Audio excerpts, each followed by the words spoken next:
I'm curious, after you got to see Daniel in a live setting on Friday during the scrimmage, what your takeaways were and really what turned it around for him in the second half of that scrimmage where he seemed to, get him and the offense get some momentum going there.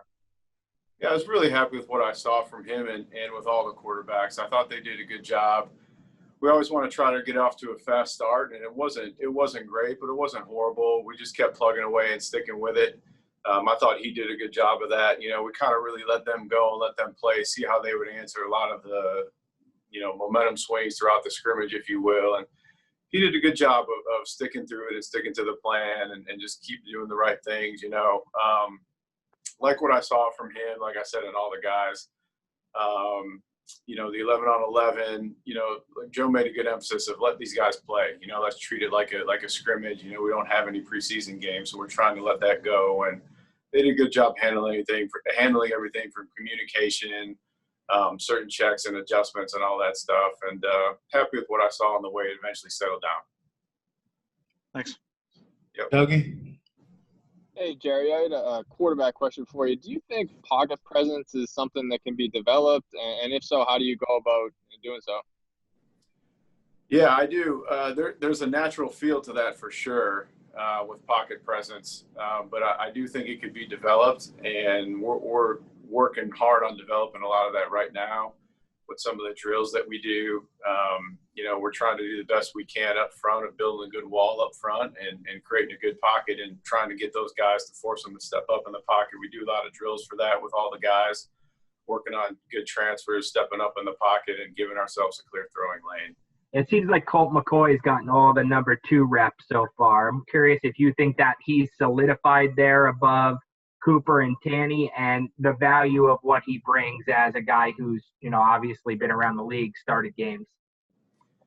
Yeah, the rep thing is a little bit of a challenge with the camp right now and with a new offense and stuff going in for all these guys. So we're trying to do the best we can with all those guys with the reps. We're still definitely competing with everybody, and everyone's got a fair shot to compete. He has been taking most of those reps with those guys, but we are trying to switch those guys up a little bit. I think the thing that Colt brings a lot is his experience. He's seen the game from a couple different systems. He understands what he sees. He's got good anticipation. He's got good ball placement. He can read coverages pretty well. So he brings a lot of that stuff to the room with his opinions, but also, as you can see out on the field, too, he does a good job of that. Thanks. Hi, Leonard. Hey, Jerry. I think we only saw it on the first day, but we saw, coaches running with the players after a mistake was made on the field. What kind of accountability does that build, when a head coach kind of instills that expectation in kind of the staff and everybody buys in? Yeah, Joe's point is well taken. There's consequences for mistakes that we make as coaches and as players. So sometimes it's not only the players, sometimes it's us. We got the wrong personnel in the huddle. We might call the wrong player, the wrong whatever, and screw up the substitution. And so I think we're all accountable for that, from coaches and players. And so who doesn't like a little extra conditioning? So I like to stay in shape myself. So if I got to run, I got to run. But that's okay by me. I think the big thing we're trying to get across is just being accountable for your mistakes. I'm curious if there's anything what about Daniel have you seen that maybe sort of has surprised you, that maybe, when you're actually working with him, you noticed that you didn't know was the case beforehand?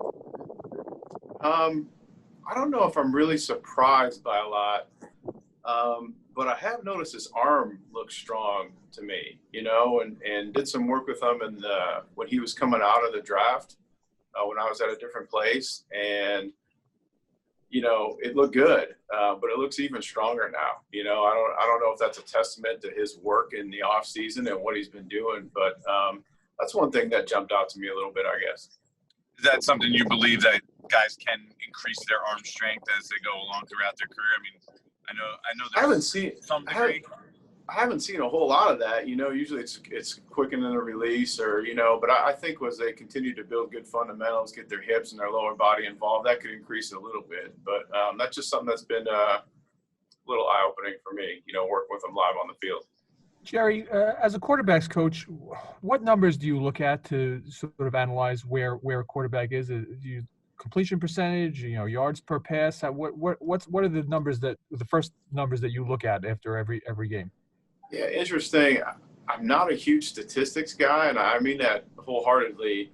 I think the first thing we're looking at, as we do in every position, is really just fundamentally sound. How fundamentally sound are we with our footworks, with our depth in the pocket, with stepping up in the pocket, with we had the question before about pocket presence. Can we see the coverage? Can we go at the right spot with the ball? Completion percentage is important. There's no doubt. I think the accuracy part of that is involved with the completion percentage.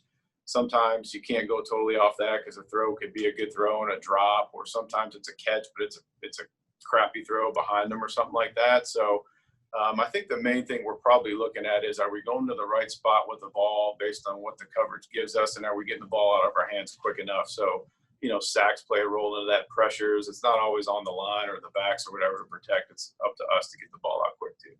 Hey, Jerry, just one about this developing thing today with a bunch of teams getting a lot of positive tests back. It sounds like a lot of them are false positives. I didn't know if you had talked to people around the league, or, if there was any kind of just alarm, being a coach yourself and wondering, hey, if this happens in the fall, a game could get canceled, a game could get postponed. I'm just curious, what people are saying. I literally, honest to God, I just heard about it as I came up the steps here for this.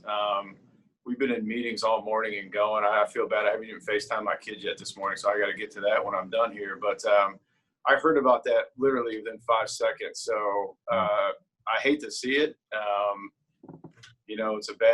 It's a bad deal, I guess. And overall, as coaches, I guess I'm not overly concerned about anything. Just going to work every day, doing our job, and hoping and praying for the best for everyone's health, and hoping we get the chance to do it. But haven't seen much of what's going on. I just heard there was a bunch of them today. Man, you're making us feel bad. Haven't FaceTime with your kids yet, man. Get off of here.